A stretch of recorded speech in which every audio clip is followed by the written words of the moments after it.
Coach, congratulations on joining me today on SimpleCoach. Coach, really do appreciate it. Really sincere congratulations to you and your team. Outstanding season. You guys deserve all the accolades. Appreciate it. No, appreciate being here again. Yeah, you're getting to be a regular now, huh? Like, it's like, see, we're getting to be a regular. That's right. You got the swag, yeah. Yeah. Although that jacket, we got to talk about that. That jacket you're wearing. Pretty sick, right? Yeah. Hey, just to start, I mean, I'm not even sure if this is an obvious or not so obvious answer to the question, but like, give us a sense of your season. Like, was it all, unicorns and rainbows throughout the whole time, or, was it?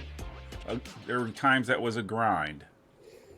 Well, I think every season has its challenges, and I mean, I think if you have a team that's really motivated and has the right mindset going into the season, but also probably more importantly has the grit and the determination when times get hard, and we fortunately had a good mixture of those people, and we had a goal of winning our conference championship and potentially winning a national championship, and this year we were able to check both of those off the list, which was really special for us. But to even be in those opportunities and be in those conversations, we had to get through what is a really tough year. I mean, you have non-conference teams that test you. You have our conference, which is difficult. You have teams in playoffs that have seen you before, so they try something new. But all the while, you have a really rigorous academic workload that our players have to really figure out. And I mean, we challenge them to be the best they can be, but honestly, the motivation that they have often is enough because they're so driven as it is. I think when we got into the tournament, we just started tightening screws a little bit. I felt like we were really ready to make a run. And as the tournament unfolded, we did not have an easy route to the title. And it, in many ways, it also, we kind of looked at it as, well, we just need to keep getting a little better in each of these settings. And the team was really responsive to everything that we had to go through. We were really hoping to host, and our men hosted this year, so we weren't able to do that. We were hoping to host the second weekend, and Miz ended up doing that, which I think was the right call. But also presented that challenge of traveling and then going back to school and then traveling again, and it's a lot. And so I couldn't be happier for the way that we responded.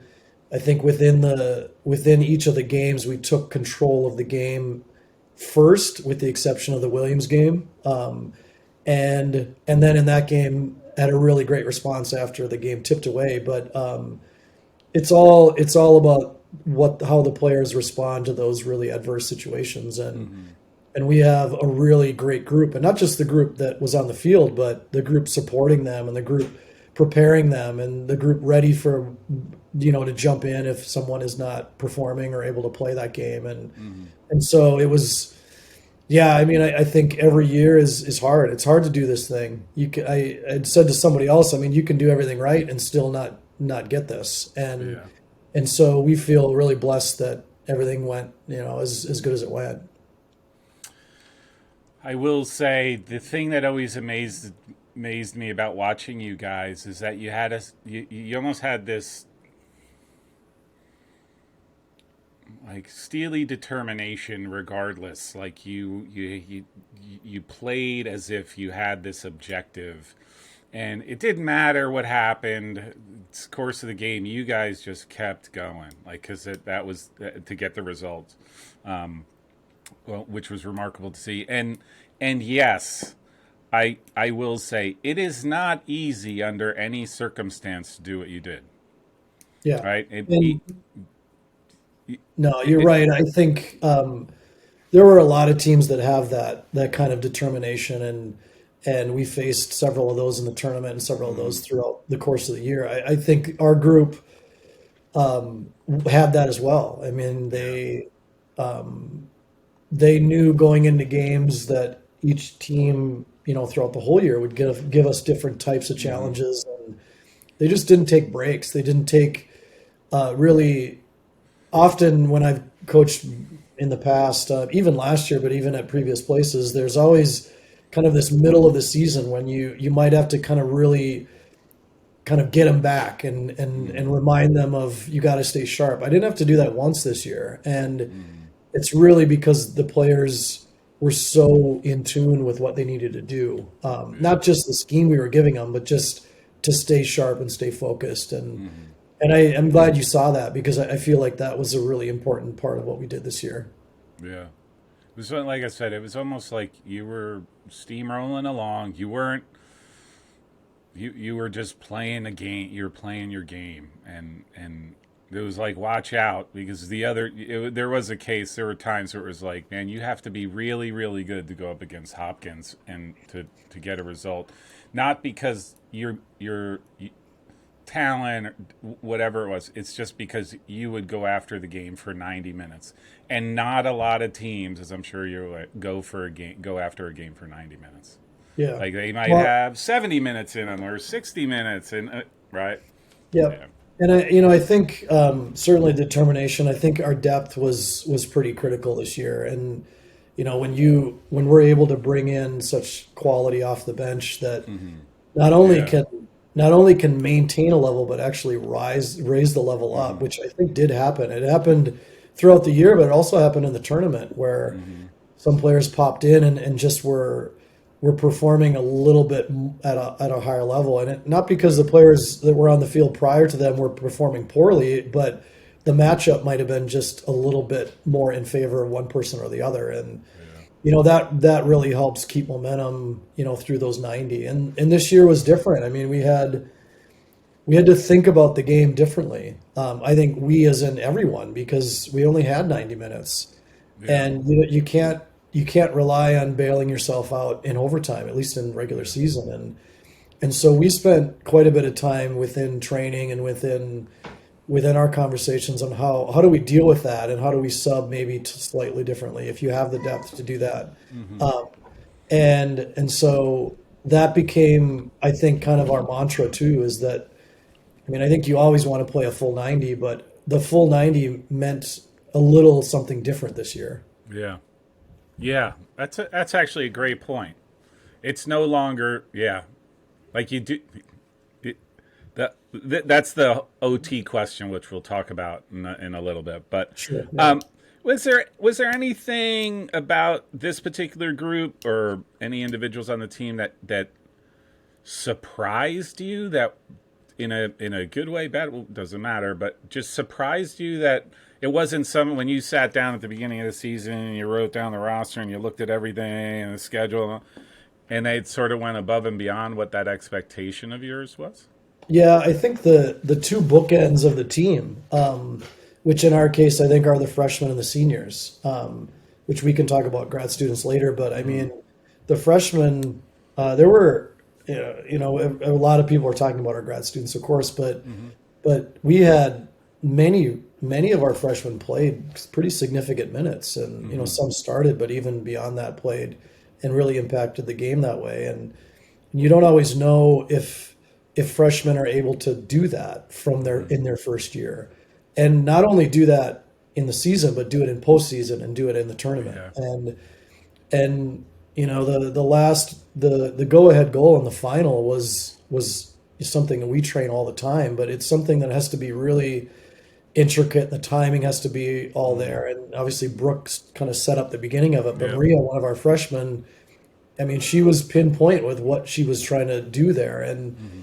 that's just one example. But the freshmen, really, we knew that class would be really strong, and I feel like we were really excited about the class to begin with. But to see them do what they did on the stage that they did, it was pretty incredible. And I think the Mm-hmm. second group, which in our case of this year doesn't get the print and the notoriety as much, so I'm glad that I can talk about them. Is it's our senior group, because our senior Yeah. group really had some of them had played a bit or quite a bit last year and had to take a little bit more of a different role this year. And the energy that they brought to training, the energy they brought to meetings, the energy they brought to anytime that they were able to play was a really big catalyst for us because they were leading the team as I think seniors always do. And regardless if they had a couple, some older players and the grad students that were on the team too, that they were and have been a big part of our identity. And so therefore, as they accepted and really were all in with what we were trying to do, so was the rest of the team. And so they did that to a level that I was pretty blown away by. I mean, I was hoping for that, but you never know until times in the season happen, and some scenarios go certain ways and go a different way for each player, and they were all just super supportive of what we were trying to do and contributed to everything that we did, along the way. So, I mean, I think those two groups. I mean, there were a lot of other moments that I was like, wow, that was awesome, or that, that practice was awesome for that person. I mean, I think there's always that, but overall, I think those two kind of bookends were pretty incredible for us.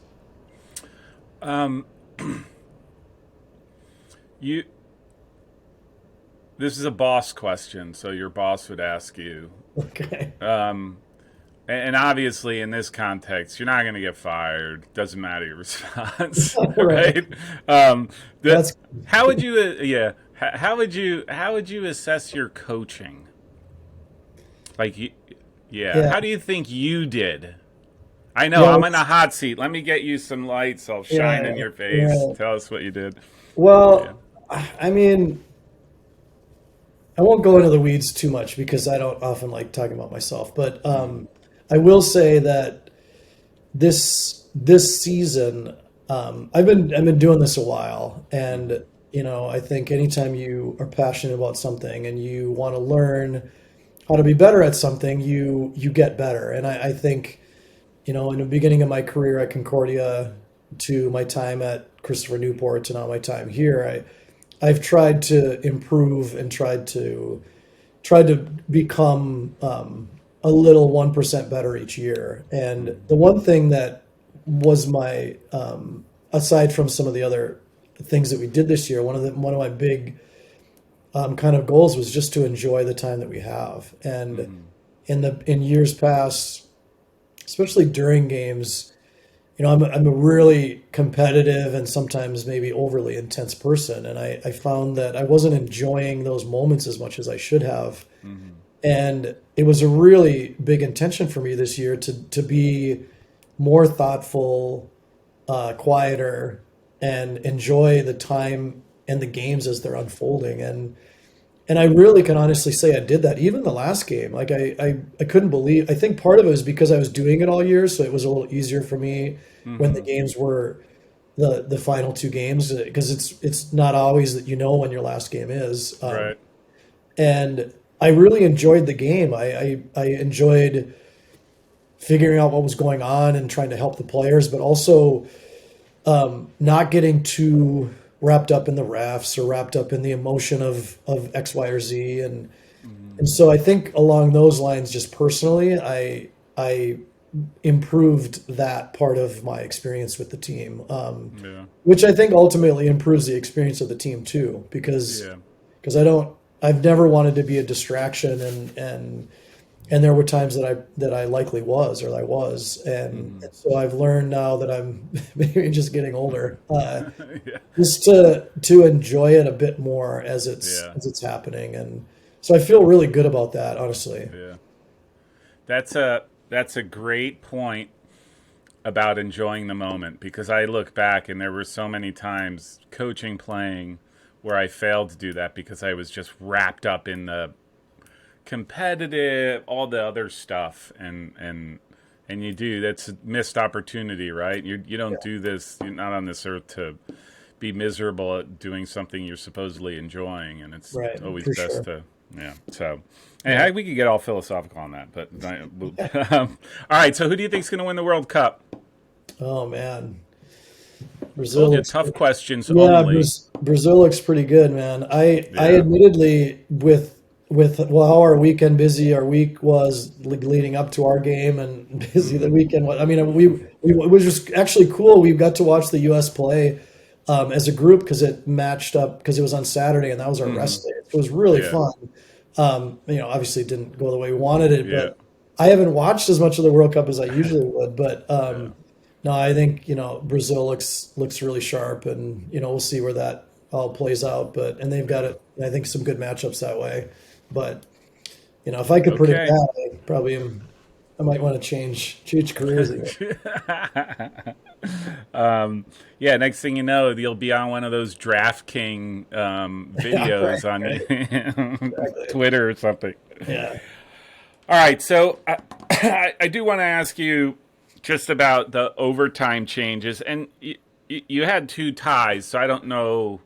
I don't know if there's a volume of ties that one must have to sort of formulate an opinion about it, but I guess I'm most curious. I mean, do you think it worked out okay? Like, you don't, do you have an issue with no OTs? Would you have preferred to play the overtime games for the two games that you tied? Was it Messiah and Carnegie Mellon. Yeah, McDaniel? Carnegie Mellon. That's it. That weekend. I think it was a weekend. No, well, whatever. Two games yeah, in a row. yeah. Would you have preferred to go on to OT? Um, and then the second part to that is, especially because look, everyone has them. Like, you probably face some teams that were like, "Oh my gosh, Johns Hopkins, what do we do? Hey, why don't we just defend, defend, defend, and try to sort of, you know, get one counter? Maybe we get a goal. If not, we just try to lock down on Right. our box." Like, Yeah. yeah, I'll just leave it Well, there. no, I mean, I think it's still an experiment, honestly. Mm-hmm. And I am always in favor of winning or losing the game on the field. Yeah. And so, and to answer your first question, would I wanted to go to OT with both those teams? Mm-hmm. 100%. Now, I do understand where the decision came from, and I do think it addresses part of the fatigue and player load that was basically the big intention of the rule. I do, however, anytime you change something, it does impact other things. So you look across our schedule and it didn't impact a lot because we only went to overtime twice. But you look at some others and they had seven. I Yeah. mean, some Division One teams had 12 ties. I Yeah. mean, so it's going to be an unfolding thing, and as as we look at this, one of the most important things as it happens, not on I'll address the second part in terms of like what teams do within the Mm-hmm. context of the game, but as it relates to rankings and as it relates to how these teams are seeded, because I don't think that's been really that determined. Mm-hmm. And we did, honestly, full disclosure, with the help of some of my Hopkins players, because we were trying to do the math and we couldn't get the math right.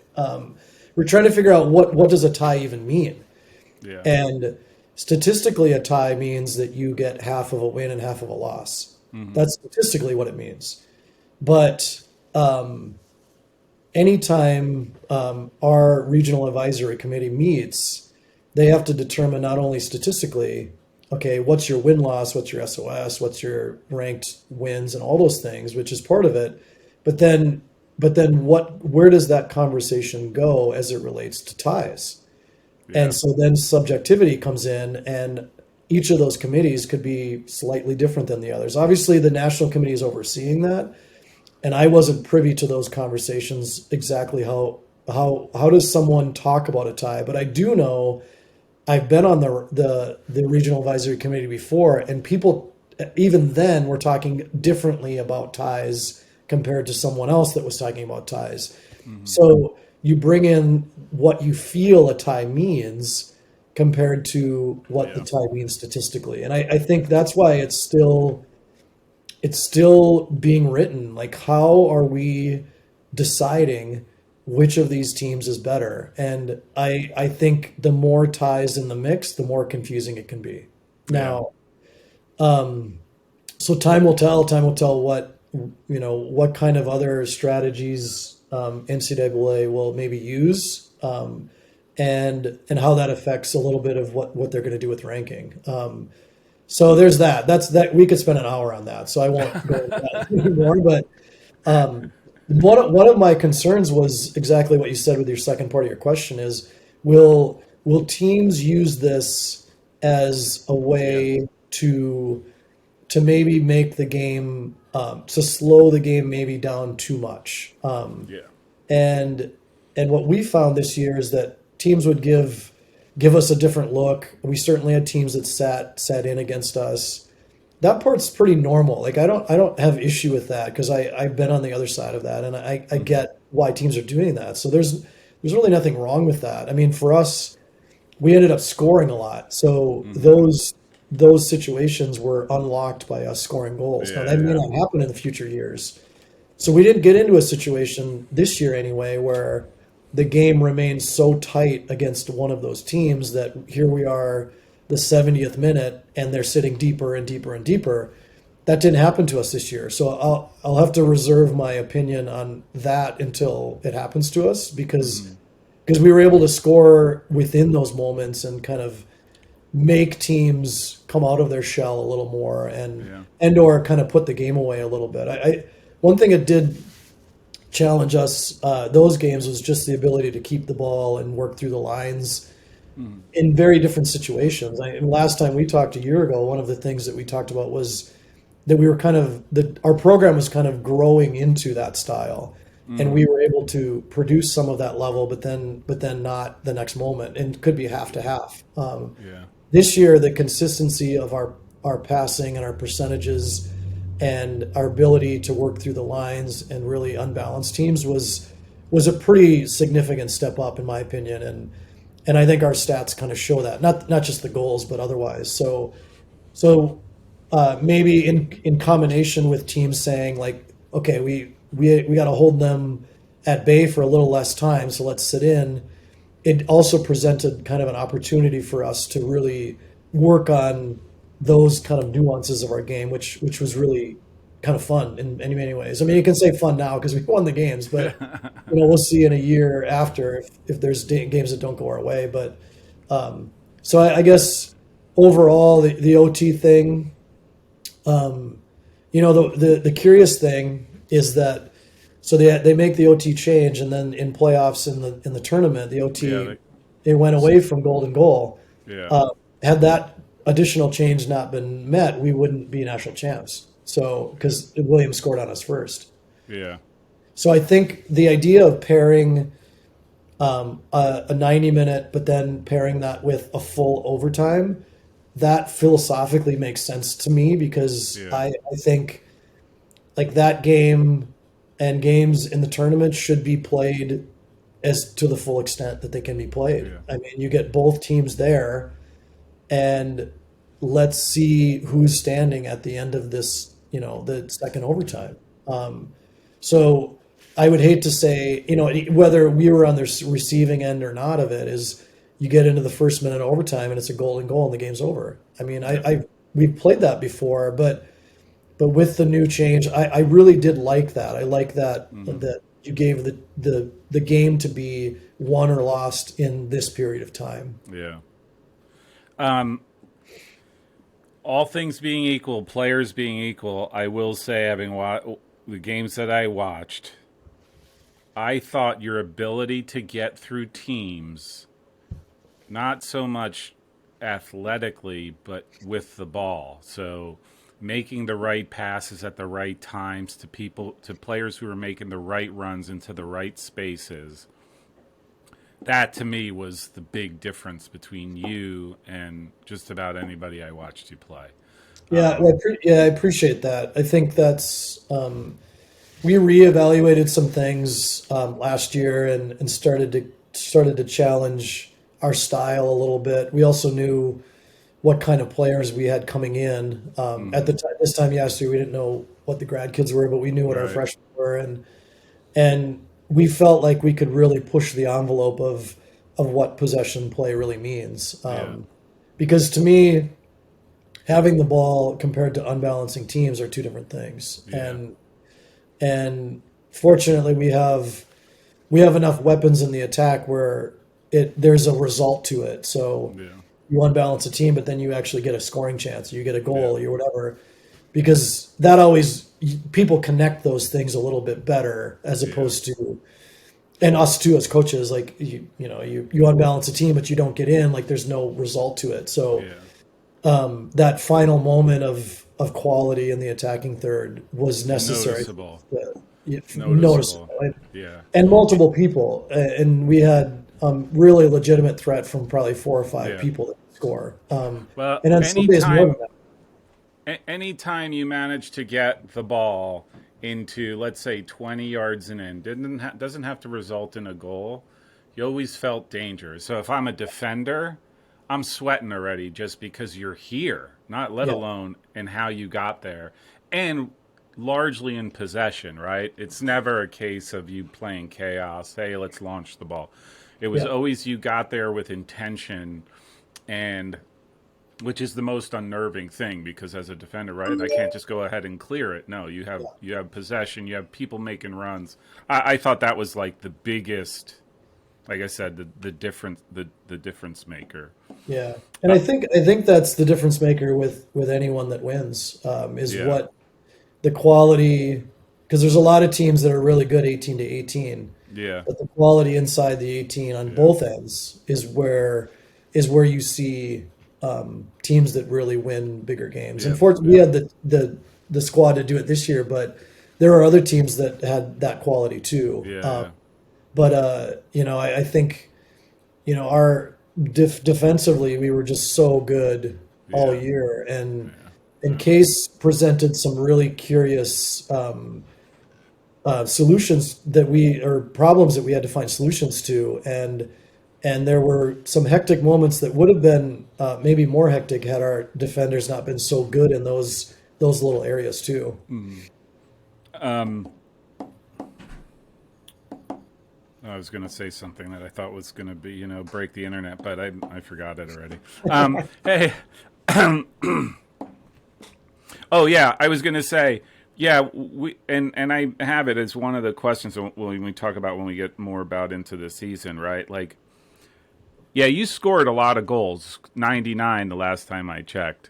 Yeah, But make no mistake about it, you're where you are because you only conceded 11 goals throughout the entire season, including the tournament. And I yeah, think everyone's attention is probably on the goals you scored and all that, so how many times you scored. But let's be clear, you never made it easy for anyone you were playing to actually get the ball in the back of the net. And I think those folks deserve credit for the work that they did there too. yeah, So 100%. Yeah, I mean, to only allow 3 goals in the tournament is very yeah, difficult, and yeah, we felt like if we, of course, could keep games close, that we're going to get chances. That we have enough attacking players that we're going to get yeah, chances, and attacking players that prove that they don't need 5, 6 chances to score. They just need one or yeah, two.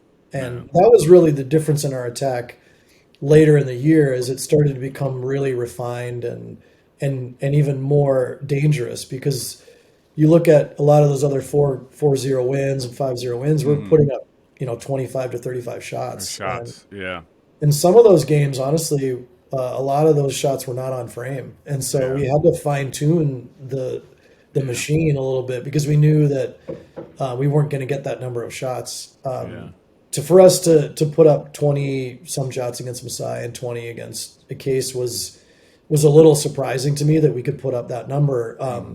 But even still, like, I think Brooks' first shot was a goal, Yeah, and Katie's didn't have all but maybe one or two chances, and so we became pretty efficient, which you need to be. yeah, yeah, yeah.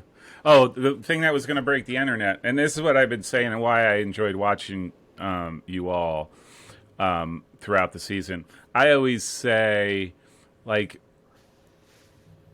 99% of the teams talk about having possession and wanting possession, but I think their idea of what possession is versus what your idea of possession is and how do you get the ball into those dangerous spaces are two completely different things, right?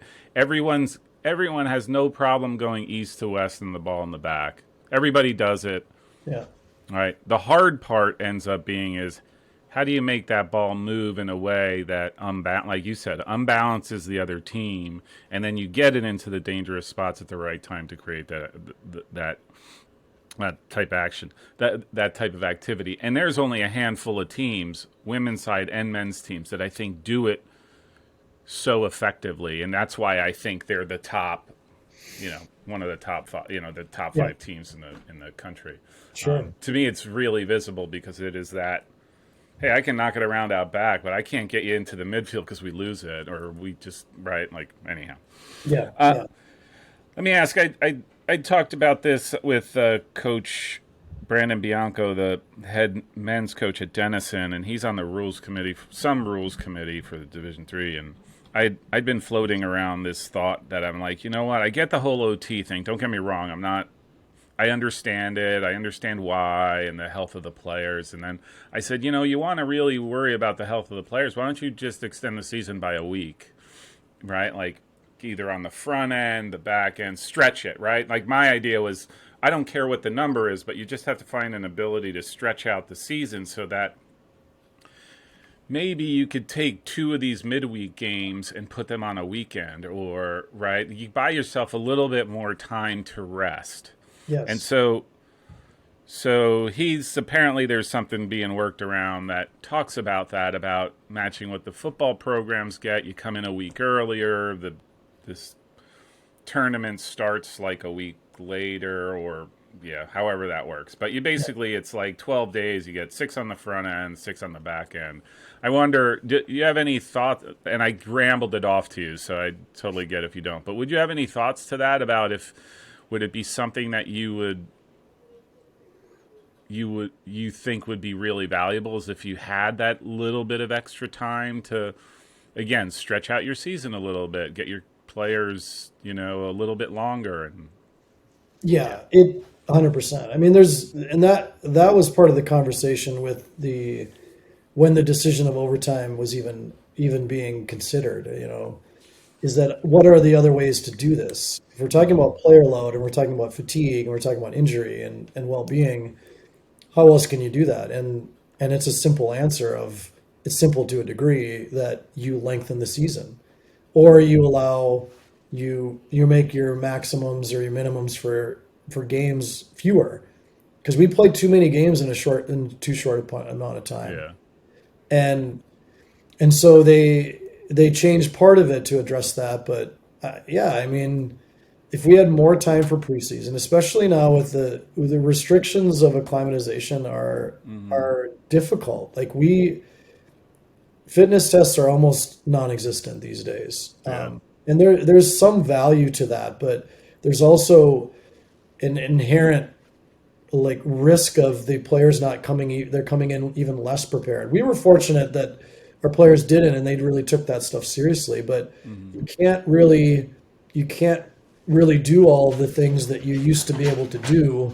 And I do understand why there were some changes, Mm-hmm. and there were some health risks and so on in certain sports, but addressing it with just allowing for more time it's being talked about right now. I mean, it's one of the things that the national convention, I think, is on their Q&As. I think the thing Mm-hmm. just came out yesterday where the new proposal, I believe, is that you have 18 days before the start of classes, or sorry, 18 days Mm-hmm. before the start of your first game. Yeah, yeah, Currently, it's closer to 14. yeah, I fear that you get the 18, but then you have to stick a little bit more tightly to the 7-day acclimatization, which yeah, actually then you have less time. yeah, But I don't, we'll have to look at what the details are. But bottom line is the only way to rest players more is to give them more time and either yeah, lessen the amount of competitions, give them more time, or in the case that they've done already, is lessen the amount of time they're actually playing within the context of the yeah. game. So I would love to have a little more time. And I think it would be valuable. Like you said, football is doing it. And we'll see if it's a matter of the other side of it. I think is maybe funding and schools being able to fund to have athletes on Yeah, campus earlier. We're in a fortunate place that we could do that, but not all of yeah, yeah. Division III is equal in that respect. So, I mean, short answer is we'd love to have more time with our team. You know, Yeah. Yeah. I think, like you said, the fundamental truth of the matter is if player load and fatigue is what you're trying to combat, make better, whatever, however you're looking at it, the only way to do that is more time. Plain and simple. And I think, I mean, this is just my take. Like at the Division III level, it has to be a realistic proposal, right? It's not realistic to say, hey, you're going to play half your season in the fall and then half your season in the spring. That right. is, I don't know of any Division III that'd be like, yeah, that's a great idea. It would just create so many headaches and financially. But Right. so yeah, I think that would be, to me, that's it. That's the solution. Stretch it out a little bit. Give like 4 or 5 days, whatever it is, that time period at the beginning, and I think would do 10 days. 10 days would be amazing, right, for you guys? I'm sure, just from a Yeah. calendar perspective. So We'd love more time in yeah, preseason. yeah. Yeah, because then I could come down and I could train with you and show Exactly. you why I deserve a spot, and then you would see my academics and would be like, yeah, no, It'd be fine. We'll stick you in goal. We'll have a little shooting yeah, practice. It'll be fine. yeah, and then you'll have to call the ambulance. Yeah, that'd be close. The hospital's really close. Don't worry. Yeah, is that the Johns Hopkins Hospital or is that We the? got plenty Yeah, to. yeah. Hey, just to talk about the season, and this is a little. We talked a little bit about this beforehand. In full disclosure, just because I'm not trying to make this an issue. I just think it's important to address. I know you had 9 graduate students on your roster. I think a lot of them got significant minutes. I'm just curious. Do you think that like creates an unfair advantage to have that many grad students on a roster that have that much of an impact on your team? Well, our makeup of our team, we did have 9. 2 of them were Hopkins players Mm-hmm. before, and they were just doing their 5th year. They're still Mm-hmm. considered grad students. Right. So 7 new ones. And I mean, my take on this last year and this year is that we have an unprecedented time where these college athletes were stripped of a year. Yeah. Some of them are stripped of more than 1 year because of an injury, but just if we just talk exclusively about COVID, they're stripped of this COVID. year that some of them will never get back. And my take always was, can we provide opportunity for some of these kids that are planning to potentially be in grad school anyway, Mm-hmm. and to get that year back? And I think we're certainly not the only school that does it. We are Yeah. unique in our stature because of the number of grad schools we have. But I think not not allowing that opportunity for these student athletes, I think, is a mistake. And so Mm-hmm. we we we approach this year as we have new players coming in, we've got freshmen coming in, we've got grad students coming in, and let's see who should be on the field at what time. As the season unfolded, not all the grad students started, for Mm-hmm. example. First of all, I don't believe that starters are revered. Guaranteed. The Yeah. only, I mean, Yeah. all the players on our team are really valuable to what we're doing. But just to give you an idea, like some of them were at least beat out to a degree by other players, Mm-hmm. and then came off the bench, and that's great, and that's the role that they needed to fill for us, and they filled it Mm-hmm. as good as they possibly could fill it, and and so we put a collection of players together that we thought fit with the intention of what we were trying to do, which is win a lot of games, but also with also the intention of being a good supportive soccer family. And we spent we spent as much time recruiting our grad students as we did our undergrad to a degree, at least within the calendar year. It's not like these kids just drop into our lap and just say, "I'm coming." I mean, we really worked hard to find the right people. Mm-hmm. And I repeated that over and over to the group of people that we finally decided to take. And we said, listen, this is what we're trying to do. And we're not just trying to win, but we're trying to create an environment that is respectful, that really works together. And we're not interested in someone coming in and having a big ego about this. We want everyone to really work together. Mm-hmm. And they did. And they, as I mentioned before, with the seniors being so welcoming to them and to to our new players, but also just our grad students coming in and just being good people and being good leaders within the team. Some of those grad students were captains on their team and then came into our team and had to find a little different niche within what they were doing. Yeah. And I think it just shows that opportunity for these kids to play a little bit more, we wanted to give that. And I know that from a competitive standpoint, it certainly helped us. But it wasn't just about that, and it will never be just about that. So as we're talking to other people, it will always be about what our team makeup is and what we believe in, as far as what we want this group to be, not just winning national championships ideally, but also just preparing them for life and having more people with them. When we had this first round of grad students come through, we were very open with our team, and we said, listen, we're trying to do this. This is what we're thinking. And it was new to them last year. We did this again, and we introduced a little bit of what we were doing and how many people were coming. And some of the responses were really pretty amazing. They said, well, if I can have another person like Bonnie Shea, which is one of our grad students from last year. If I can have another person. She was a defender from Brown? Yeah. She was really. Yeah, from Dartmouth. Yeah. Dartmouth. She was fantastic. But yeah. And, wow. And our player's response was, if I can have another person like Bonnie in my life, why wouldn't I want that? And so it just reinforces why we were doing this to begin with. And to say that we're just doing it as a competitive advantage is short-sighted. And I'm not saying you're saying that. I just mean that there's a lot from where we are. There's a lot more to it than that. And so if people don't want to hear all that part of the story, I get it. I understand. But I think my position has been that we want to provide opportunity for these kids to play. Yeah. I would totally be with you there if I could have a teammate like Bonnie Shea or more, but like she was absolutely stellar last year. I mean, a rock. I mean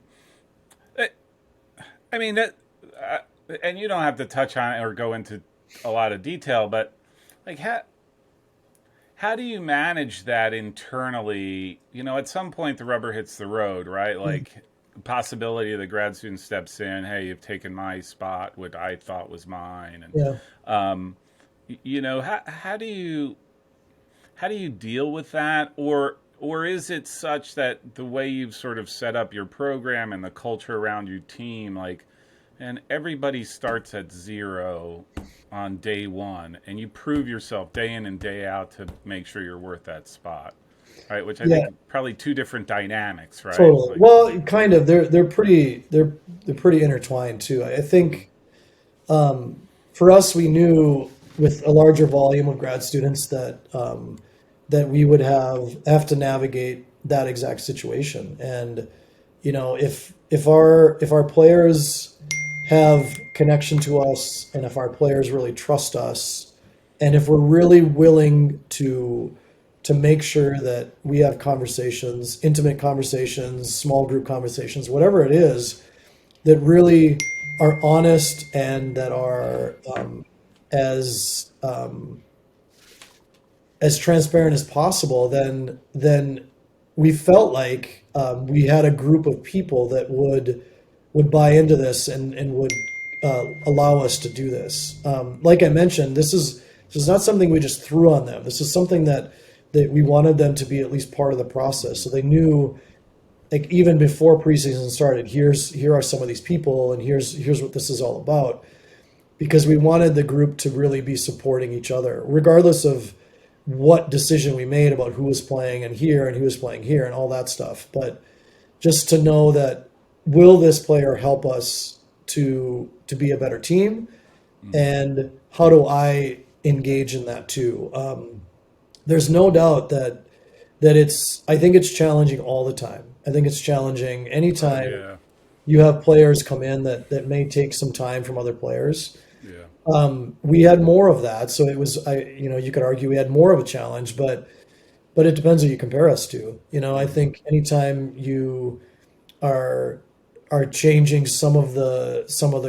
the the culture to a degree, but some of maybe that level of play. There's some of that happens, and what our hope was again was that we had built enough of a relationship with all of our players that we could navigate it. And now that's not to say that players aren't disappointed and players aren't that Mm-hmm. they don't maybe they might disagree with some of those things, and that's really natural. And we have to embrace that as part of the process and not be offended on our end, to make to to to kind of what's the right way to put it, to not expect them to make too big of a leap too quickly. So Mm-hmm. we had to really commit to that even a higher level of communication as it was. And for us, training was so important this year. I mean, our players were so prepared for so many games because of how we trained. And Mm-hmm. we trained really hard because the players that were training on all roles were just in it and fighting to move up the ladder a little bit. Mm-hmm.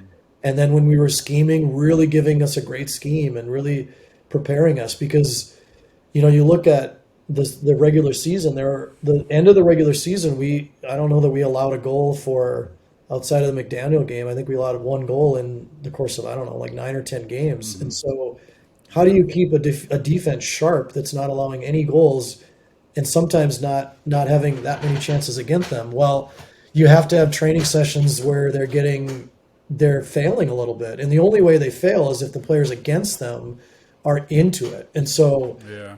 we just had a Like. really good recipe for all of that. Mm-hmm. And I think, not unlike really any season, I think the team goes through these phases of the beginning of the year into the middle of the year. The middle of the year is always kind of the trickiest for me, is Mm-hmm. because roles are a little bit more established, but not completely, and someone that wants maybe a slightly different role. And how do you navigate that, and how do we talk about that? And then towards the end of the year, roles are a lot more established, so it does level out a bit. But for us to get through that, and for the team to be as tight knit, is more of a testament to the team than to anything that we did as Mm-hmm. coaches. Yeah. We knew that would be a challenge, but at the end of the day, if you have conversations with kids and you talk about what the plan is and they don't buy into it, then what are Oh you going to do yeah. from there? You're going to have those Yeah. conversations again, and that could trickle into Yeah. other things. So, I mean, this team was really special, not just because of what we won, but really because they wanted to embrace all those things too. Mm-hmm. Yeah. It is true. That is a discussion that you or discussions that you could have every year, right? Like, hey, I don't know. Countless times. I'm sure you have it at Hopkins, especially because of the level of players that you bring in. I I've seen seniors who have had, this is going on their fourth year, big time, everything, and a freshman comes in and just knocks them out of their spot, and then they got to Mhm. find. I mean, that's no guarantees, but Yep. all right. So let's talk about the fun stuff. All right, so 2022 national champions. Every time hear that, I keep expecting the band to kick up, but they're just like, how do you top that? Like, seriously, like what? I mean, look, you're allowed to enjoy this for a little bit, but then at some point, you got to get back. Today I have to think Yeah, about the future. Yeah. yeah. Um, like, yeah, where, like, what's next?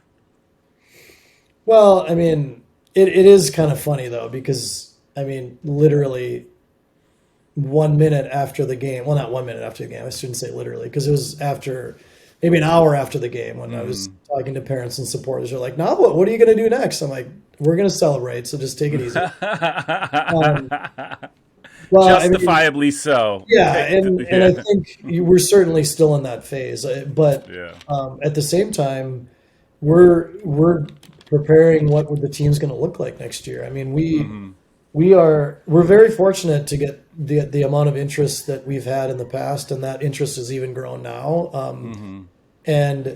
And during the tournament, we really had to focus on the team, and so our emails kept stacking up and piling up and piling up, and now Greg, my assistant, and I are just plowing through those emails, and so now we're on to like what is this team going to look like in the future, Mm-hmm. for sure. But I think every season's unique. As I said before, I'm really glad that I enjoyed this season as much as I did.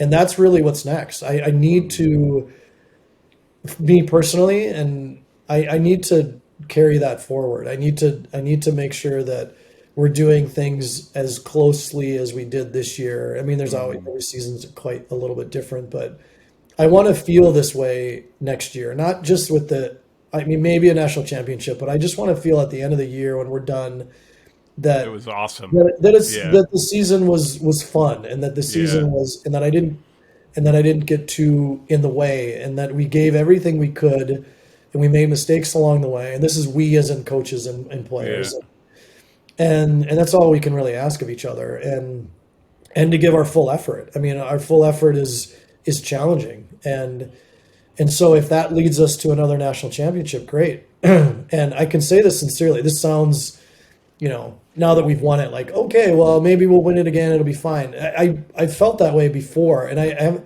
before the season started. I wanted to win it, but I also would have been content, however we ended, is if we gave full effort and we had all this Yeah. stuff. And I will say that I haven't always felt that. So Mm-hmm. I think I'm in a little better place with that, and I think our program's in a really healthy place. We Mm-hmm. had a lot of young players that saw significant competitive time and that did really well, and even excelled in many ways, and I think our team will be really solid. We've got a really fun group of incoming freshmen coming. I don't know what the grad student thing is going to be. We're working on that now, but we're excited about the future, whatever that is. And I mean, our goal is to always win the whole thing. So we hope to be in that conversation and have the opportunity at the end of the year, and be able to put together a season that is competitive, and that shows our style and shows what we can do, and hopefully win a lot too. So I stayed at a Holiday Inn, and I'm a therapist now. So let me just tell you, yeah, you want to be in the spot you're in now, just for the sake of gray hairs. Like I could point Yeah. to a few. So you definitely want to be on the joyful end of it. Hey, I mentioned this earlier, and maybe you could touch upon them. Like everyone talks about the goal scoring machine that you were, but you only conceded those 11 goals that I mentioned throughout the entire season. Mhm. Can you just talk about your back line, your goalkeeper? Like I look at those stats and I think you're doing one of two things. You're either right. You're somehow you're working on both at the same time, which means that you're never quite devoting as much time that you want to either. Yeah. What was the recipe? I guess. Well, I mean, you've got to have real high level players, first of all. I mean, we have, Emma Hunsinger was our keeper and earned that starting spot. We have three other really good goalies. So that competition and training and sharpness that those four really forced out of her and out of one another was really important.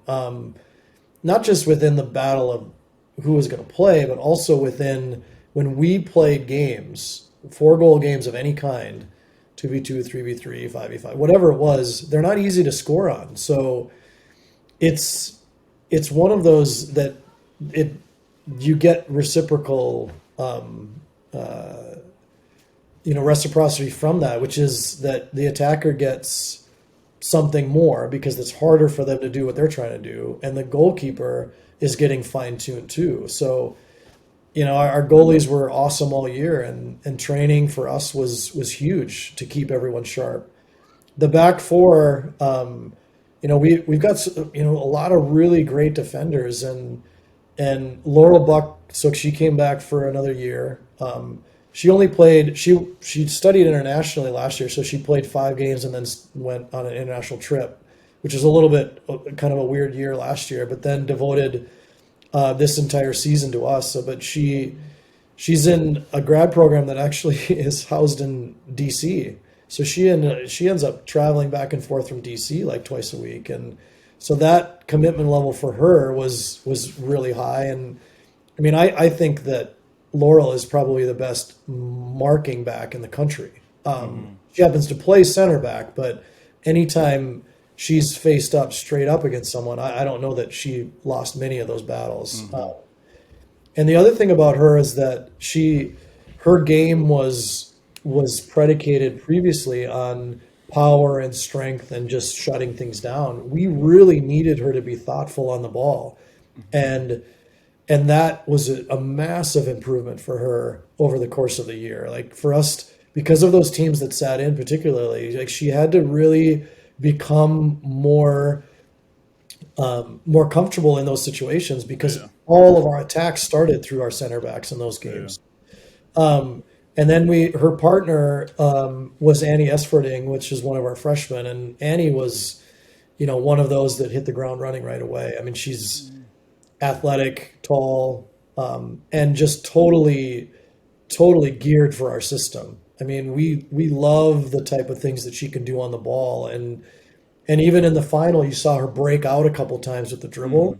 That's not uncommon for her. If you watched, I mean, I know you watched some of our games, but anyone that watched a lot of our games, especially when people sat in, that was something that she did, really every game, multiple times a game. Really fierce competitor, and someone that between the two of them, that partnership was really complementary. And then early in the year, Sophia Stone, one of our captains, was our outside back. She ended up getting injured, and Sophia did a great job for us and brought some elements of the attack into the game with a long throw and great service and so on. When she got hurt, one of our freshmen, who was a midfielder, slid back into that spot, Lily Gaston, and we always knew that she could play really anywhere on the field. As it turns out, this year the best spot for her was that wide back spot, and just a super versatile player and athletic, great on the ball, can serve with either foot, can tackle, like just really a two-sided outside back. And then the fourth one that saw a lot of time was Kendall Dandridge, which is also a grad student. And I think Kendall, not unlike Laurel, can just shut people down. I mean, we put Kendall on their number 11 in the final, and it was an awesome matchup. I mean, I think Kendall did an amazing job with a really great player. Towards the end of the game, I think the only thing that she got was like early service, which still was a little bit of a problem, but also not as much of a problem as having that kid right in front of goal. And so and then we have a couple other players that were ready to roll in there, and some others that were right on the edge of that level. And so it was really a group of defenders that really challenged our forwards during practices and our attacking players that built that type of environment of like, we're just not going to get scored on. Some of those games were certainly games that we had control of the game a lot and people didn't have shots, but in the tournament that wasn't the case. So had we not had them sharp enough going into the tournament, we're not getting through the tournament. And so we had to absorb a lot of really tense moments. Probably Williams being the first game that we kind of absorbed a lot of that. And then moments throughout like the Miz game and throughout Messiah and then eventually through Case. But they wouldn't have been ready without all that whole crew helping them. I think it was the Williams game where it looked tense. Like that's the best way to describe it. Like you're on a razor's edge and somebody's gonna fall off, and it just I think that was the game too. I look at like individual games and things, and I'm like, man, that's the medal test, right? Like if you get through this gauntlet, like to me, it was like it's on you at this point. Like it Yeah. doesn't matter who's like if you got through that game and dealt with everything you did, they score first, all that. Like it's a different. Like you come out of that and you're like, nobody can stop us. Yeah. Nobody, you know. Like, Yeah, and that's as I mentioned earlier, we were, we likely would have hosted, but our men did, and yeah, that's fine. That's the way it goes. And then the second weekend, we thought we had a really good chance to host too, but we didn't. And I, up until we found out, the team was kind of like, "Are we going to host? Are we not?" And I said, "We could. We're not sure." And then I announced it. We found out on the way back from the Trinity game, and I announced it. And I was actually a little bit bummed, more because you always want to play at home, and I was a little bit concerned about how the team would react. And I said, "Here's the deal." I said, "We're playing at Miz," and there was immediately people cheering, like, "Let's go win!" yeah. And that was a really, in my mind, a pivotal moment for us because it's like we just tell us where you want us to go. Tell Yeah. us who you want us to play, and Yep. we're going to give everything we have. Yeah. Because those two games were really hard. And Yeah. Williams was a game that we had chances, but not nearly as many as we are used to. Mm-hmm. And we didn't get in front of the game. And that was the first real time that that's happened almost all season, probably all season, actually. So to see the team bounce back after getting scored on, the script of that game was very different. And Yeah. after we won that game and then came back, because to play two games in a row is just crazy, which we won't get into that. No. Yeah. We We don't. could spend an hour on that alone. Like, are you kidding me? Are you But kidding me? the number one at the time, the number one and the number two team in the country, and at Yeah. their place, the weather wasn't great. Yeah. And then to win that game, I'm like, we can beat anybody, and Yeah. and not to say that others couldn't, because I think that that's Yeah. true, and any of those Final Four teams can. But I felt like that was the proving ground, like you said, Yeah. and especially to do it away from home, it's just Yeah. really hard to do that. I didn't see the Miz game the next day, but at the Williams game, I could. That was to me. I was like, there was a psychological thing to that game to me, where I was like, I don't think they can be stopped. Yeah, And I thought there was chances, like there were teams like again, like you played the Messiah or what, you know, Case. Like at that point, I'm like, it's still a battle. It's still a battle. It's still a battle. You won that game, and I thought, oh my gosh, it's theirs for the taking. yeah, You know, it just psychologically again. And so, yeah. hey, Coach, I really do appreciate this, and thank you for giving me some time today. Really grateful. Really happy for you, your team. It's always such a pleasure to watch. Hopefully, you continue doing what you're doing. You don't go Route 1 on me, and you become like everybody else. Did I just say that? I say the darndest things sometimes. Yeah. So really appreciative. Give your team my best, and this guy in New Jersey who watches way too much Division III soccer and always love watching you guys play. Yeah, all good. I appreciate the time. It's good to chat and give maybe a little inside glimpse in some of the stuff we did this year. Yeah. It was a really special team. So Yeah. You know what's interesting is and it dawned on me, like in when you were talking about your back line and all the players who'd come in and goalkeeper and all that stuff and how important they were.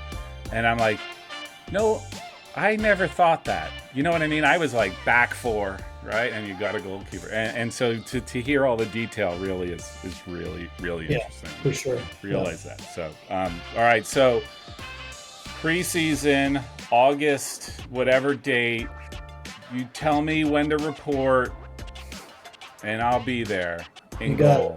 We will be ready for you. Yeah, we're training at another field. Yeah, we'll send you somewhere. Yeah. All right, Coach. Thank you very much. Yeah, you bet. See you later. All right, thanks. Bye-bye.